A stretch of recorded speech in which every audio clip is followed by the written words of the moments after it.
বাড়িতে ভুট্টা আনা হলে বেশিরভাগ সময় আমরা ভুট্টা পুড়িয়ে খাই, তবে আজকে আর ভুট্টা পুড়িয়ে খাবো না, আজকে ভুট্টার চাট বানাবো। তো ভুট্টার গায়ে যে সবুজ খোসাটা থাকে সেটাকে প্রথমে টেনে ছিঁড়ে ফেলে দিলাম। এরপর ভুট্টাটাকে টুকরো করে নেব, হাত দিয়েই ভেঙে একদম টুকরো করে নিয়েছি, ছুরির আর প্রয়োজন পড়েনি।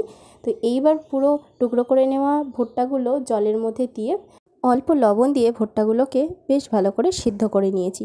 এরপর সিদ্ধ ভুট্টাটাকে একদম ছুরির সাহায্যে দানাগুলো ভালো করে বার করে নিচ্ছি। মাঝের অংশটা তো ফেলে দেবো, দানাগুলো এইভাবে বার করে নিয়েছি।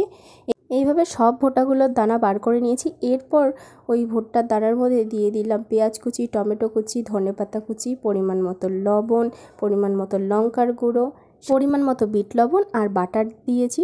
এরপর দিয়ে দিচ্ছি একটা লেবুর রস, দিয়ে সব কিছু ভালো মতো একসঙ্গে মেখে নিতে হবে। ব্যাস, তাহলেই রেডি হয়ে যাবে ভুট্টার চাট। খেতে কিন্তু দারুণ লাগে।